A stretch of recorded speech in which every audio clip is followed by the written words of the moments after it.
അയ്യോ എനിക്ക് വയ്യായേ. അയ്യോ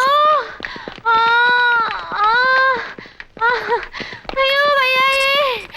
അയ്യോ കിടന്ന് ബഹളം വെക്കാതെ എനിക്ക് വയ്യായേ. ഡോക്ടറെ വിളിക്ക്.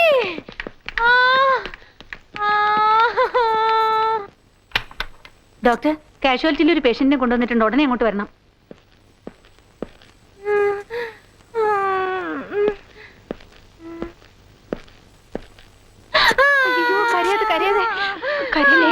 ഡോക്ടർ ഇപ്പൊ വരും കേട്ടോ. എന്താണെന്ന്? എനിക്ക് വയ്യായേ. വയറുവേദന, പനിയുണ്ട്, ജ്വരാന്നാ തോന്നുന്നേ. തൊട്ടാ പൊള്ളുന്ന ചൂട്. കരയില് കേട്ടോ. പോട്ടെ പോട്ടെ പോട്ടെ പോട്ടെ, കരയല്ലേ കേട്ടോ. ആ, നിങ്ങൾ പറഞ്ഞ എല്ലാ അസുഖവും ഉണ്ട്, വളരെ സീരിയസുമാണ്. ഒരു ഇഞ്ചക്ഷൻ എടുക്കണം.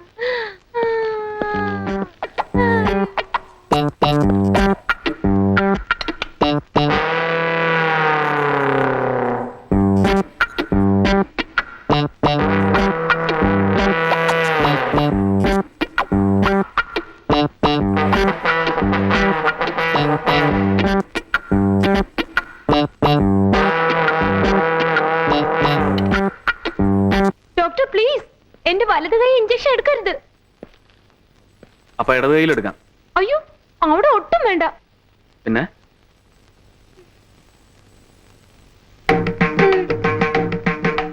ശരി, എങ്കി വാ, റൂമിലേക്ക് പോവാം.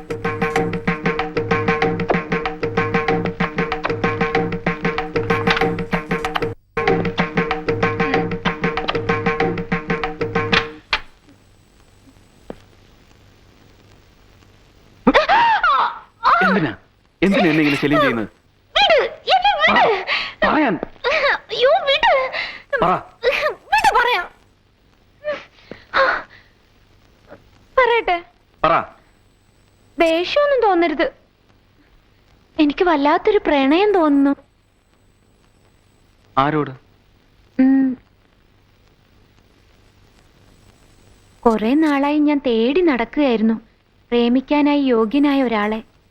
ഡോക്ടറെ കണ്ടപ്പോ എനിക്ക് പ്രേമിക്കാൻ വേണ്ട യോഗ്യതയൊക്കെ ഉണ്ടെന്ന് തോന്നി. Really I love you. സത്യമായിട്ടുള്ള പ്രേമമാണോ അതോ ചുമ്മാ പറ്റിക്കാനാണോ? അയ്യോ, സത്യമായിട്ടുള്ളതാ. പ്രേമിച്ചാൽ മാത്രം മതിയോ അതോ? അത് പോരാ, പിന്നെ കല്യാണവും കഴിക്കണം. ഓഹോ, എന്താ ഇഷ്ടമല്ലേ? ഇഷ്ടമൊക്കെയാണ്, ഞാൻ റെഡിയുമാണ്. പക്ഷെ ചെറിയൊരു പ്രശ്നം. എന്താ അത്? കുട്ടിയെക്കുറിച്ച് കുറെയൊക്കെ ഞാൻ കേട്ടു. മായ എന്നല്ലേ പേര്? മായ വിനോദിനി. കോളേജിലെ ഏറ്റവും വികൃതിയായ പെൺകുട്ടി, ഏറ്റവും വലിയ പണച്ചാക്ക്, ഗ്യാങ് ലീഡർ, നൊട്ടോറിയസ്. ഹോസ്റ്റലിലെ മതിലിയാടുക, രാത്രികാലങ്ങളിൽ കറങ്ങി നടക്കുക, ഉള്ള വൃത്തികേടുകളൊക്കെ ചെയ്യുക, ഇതൊക്കെ പതിവ്. പിന്നെ ലേശം കഞ്ചാവും ലഹരിയൊക്കെ ഉണ്ടെന്നും പറയപ്പെടുന്നു. അതൊന്നും എനിക്കൊരു പ്രശ്നമല്ല, അതൊക്കെ വളരെ നല്ല കാര്യങ്ങളാണ്. പക്ഷേ വേറൊന്നുകൂടി ഞാൻ അറിഞ്ഞു. എന്താ അത് കുറച്ച് സോഫ്റ്റായ ഭാഷയിൽ പറഞ്ഞാൽ മായാ വിനോദിനി ഒരു പാവമാണ്, ഒരു പാവം അനാഥ, അനോഫൻ. കുറച്ച് ഹാർഷായ ഭാഷയിൽ പറഞ്ഞാൽ മായാ വിനോദിനി അച്ഛനാര് അമ്മയാര് എന്നറിയാത്തവളാണ്. അതായത് എവിടെ ജനിച്ചു, ആർക്ക് ജനിച്ചു എന്നറിയാത്ത ഒരു ബാസ്റ്റർഡ്. തന്തയ്ക്കും തള്ളയ്ക്കും പറക്കാത്ത നെറികെട്ട നിന്നെ ഈ യോഗ്യനായ ഞാനെങ്ങനെ പ്രണയിക്കുക? എന്റെയോ എന്റെ അമ്മയുടെ മുഖത്ത് നോക്കാൻ യോഗ്യതയില്ലാത്ത നിന്നെ ഞാനെങ്ങനെ കല്യാണം കഴിക്കുക? എന്റെ അച്ഛനെ അമ്മയെ കണ്ടുപിടിച്ച് നിങ്ങളുടെ മുമ്പിൽ നിർത്തി തരാം. അപ്പൊ എന്നെ കല്യാണം കഴിക്കാലോ. പോയി കണ്ടുപിടിച്ചോണ്ട് വാ, എന്നിട്ട് ആലോചിക്കാം. ഇപ്പൊ തൽക്കാലം യു ഗെറ്റ് ഔട്ട്. ഞാൻ വരും, കണ്ടുപിടിച്ചോണ്ട് വരും.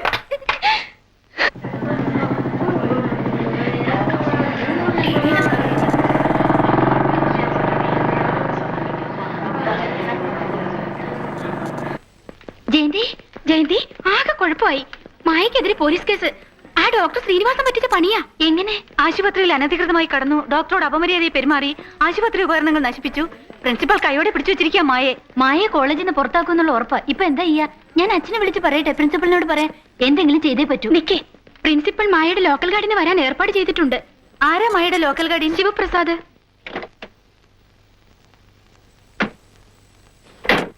പ്ലാന്റർ, എക്സ്പോർട്ടർ, പൗരപ്രമുഖൻ, വലിയ ആളാ.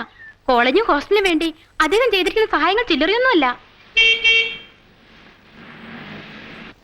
ഒരു പക്ഷെ അദ്ദേഹം തന്നെ കാര്യങ്ങൾ ശരിയാക്കിയേക്കും. അത് നടന്നില്ലെങ്കിൽ പോരെ ജയന്തിയുടെ അച്ഛനെ വിളിക്കുന്നത്? വരട്ടെ, എന്തു വരുന്നു നോക്കട്ടെ. വാ. മാഡം, ഇക്കുറി കൂടി ഒന്ന് മാപ്പാക്കണം. മായയിൽ നിന്നും ഇനി ഇങ്ങനെയൊന്നും ഉണ്ടാകില്ലെന്ന് ഞാൻ ഉറപ്പു തരുന്നു.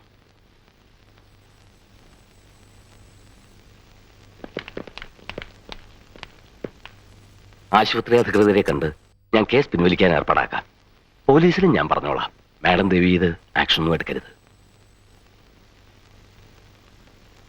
ഇനി അമ്മായി എന്റെ വീട്ടിലേക്ക് കൊണ്ടുപോവുക. ഒരു ദിവസത്തോടെ നിൽക്കട്ടെ. വാ മോളെ, പോവാ.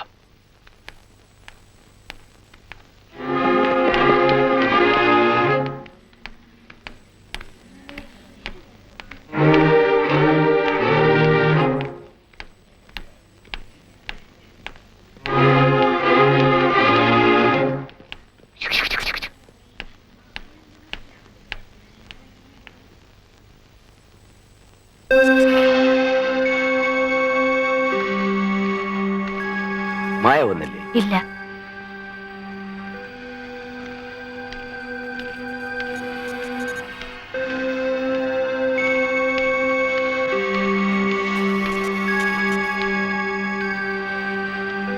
മോളെ വാ, വല്ലതും കഴിച്ചിട്ട് കിടക്കാം. എനിക്ക് വേണ്ട. എന്തിനാ കുട്ടി ഇങ്ങനെ ശാഠ്യം? ഞങ്ങളൊന്നും പറഞ്ഞില്ലല്ലോ. കുട്ടികളായ അല്പസ്വല്പം വികൃതിയൊക്കെ വേണം. മായക്ക് ഇഷ്ടമുള്ളതൊക്കെ ചെയ്തോളൂ. ആരും ഒന്നും ചെയ്യില്ല. ഒന്നും പറയുക പോലുമില്ല.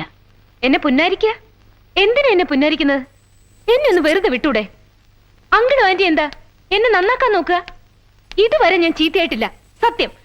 ഇനി ഞാൻ കാണിച്ചു തരാം എന്തൊക്കെ ചെയ്യാൻ പറ്റുമെന്ന്. ഞാൻ കാണിച്ചു തരാം. ഇപ്പൊ ഇവിടെ എന്തുണ്ടായിട്ടാ മായ ഇങ്ങനെ ദേഷ്യപ്പെടുന്നത്? ഒന്നും ഉണ്ടാകണ്ട. അങ്കിളും ആന്റിയും കൂടെ ചേർന്ന് എന്നെ പറ്റിക്കുക. പരിചയപ്പെട്ട നാൾ മുതൽ നിങ്ങൾ എന്നെ പറ്റിക്കുക. കുഞ്ഞുനാളും ഞാൻ ചോദിക്കുമ്പോഴൊക്കെ നിങ്ങൾ പറയും എന്റെ അച്ഛനും അമ്മയും പുറത്താണ്, ഇന്ന് വരും നാളെ വരുമെന്ന്. കുറച്ച് മുതിർന്നപ്പോ നിങ്ങൾ പറഞ്ഞു അവർ രണ്ടുപേരും രണ്ടിടത്താണ്, വഴക്കാണ്, ലീഗൽ പ്രോബ്ലം ആണെന്നൊക്കെ. എല്ലാം നോണ. ഇപ്പൊ പലരും എന്റെ മുഖത്ത് നോക്കി ചോദിക്കാൻ തുടങ്ങിയിരിക്കുന്നു, ആരാ എന്റെ അച്ഛൻ, ആരാ എന്റെ അമ്മയെന്ന്. എനിക്കറിയണം ആരാ അവര്. എന്താ അവരെന്നെ കാണാൻ വരാത്തെ? ഒരിക്കലെങ്കിലും എന്നെ വന്നൊന്ന് കാണാൻ പറ. എന്നിട്ട് അവർക്ക് എന്നെ വേണ്ടെന്ന് പറഞ്ഞ് പൊയ്ക്കോട്ടെ, എനിക്കൊരു ചുക്കുമില്ല. പക്ഷേ അവരെന്തിനാ ഇങ്ങനെ ഒളിഞ്ഞു നിന്ന് എന്നെ പറ്റിക്കുന്നേ? എന്തിനാ മാസം മാസം എന്റെ ബാങ്കിലേക്ക് അവർ പണം അയക്കുന്നേ? അങ്കിൾ എന്തിനാ എനിക്ക് അവർക്കിടയിൽ കിടന്ന് ഈ കളി കളിക്കുന്നേ? എനിക്കറിയാം അങ്കിൾ എന്റെ ആരുമല്ല, ബന്ധുവല്ല, മിത്രമല്ല. നിങ്ങളൊരു ചതിയനാണ്, വെറും ചതിയൻ. മായയുടെ അമ്മയും അച്ഛനും ആരാണെന്ന് അറിയാനുള്ള സ്വാതന്ത്ര്യം മായയ്ക്കുണ്ട്.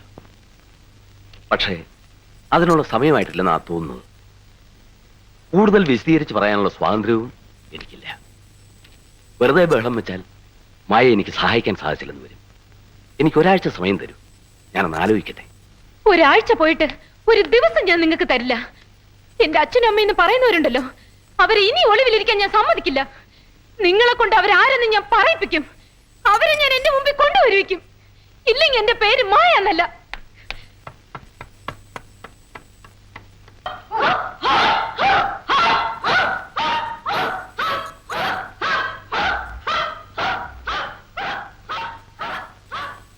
ജയന്തി, ഇന്ന് 3 മണിക്ക് ബോട്ടറി ക്ലാസ്സിൽ മായൊരു മീറ്റിംഗ് വെച്ചിട്ടുണ്ട്. എല്ലാവരും അവിടെ വരെ ഏർപ്പാട് ചെയ്യണം. വാ.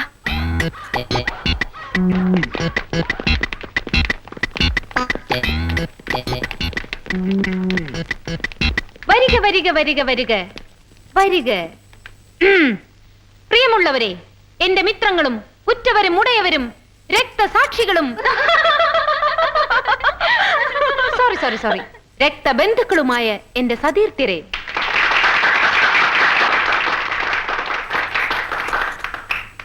കഴിഞ്ഞ കാലഘട്ടങ്ങളിൽ നിങ്ങൾ എനിക്ക് തന്നിട്ടുള്ള പരിപൂർണമായ പിന്തുണയും സഹകരണവും ഞാൻ നന്ദിയോടെ സ്മരിക്കുന്നു.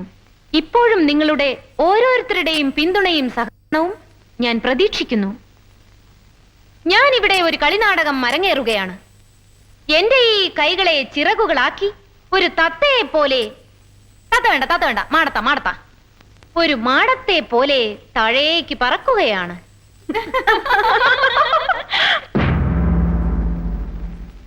ഇവിടുത്തെ മാറ്റനും കുട്ടികളും പ്രിൻസിപ്പളും അറിയേണ്ടത്, ജനാൽക്കലിരുന്ന് പഠിച്ചുകൊണ്ടിരുന്നപ്പോൾ മായാവിനോദിനി കാലുവഴുതി താഴേക്ക് വീണു എന്നാണ്. ആ ഡോക്ടർ ശ്രീനിവാസൻ അറിയേണ്ടത്, പ്രണയനൈരാശ്യം മൂത്ത് മായ രമണിയെപ്പോലെ ആത്മഹത്യക്ക് ശ്രമിച്ചു എന്നാണ്. ഉറ്റവരെ, ഇതാ പറക്കുന്നു നിങ്ങളുടെ പ്രിയപ്പെട്ട പക്ഷി.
ആരും അങ്ങോട്ട് വരണ്ട.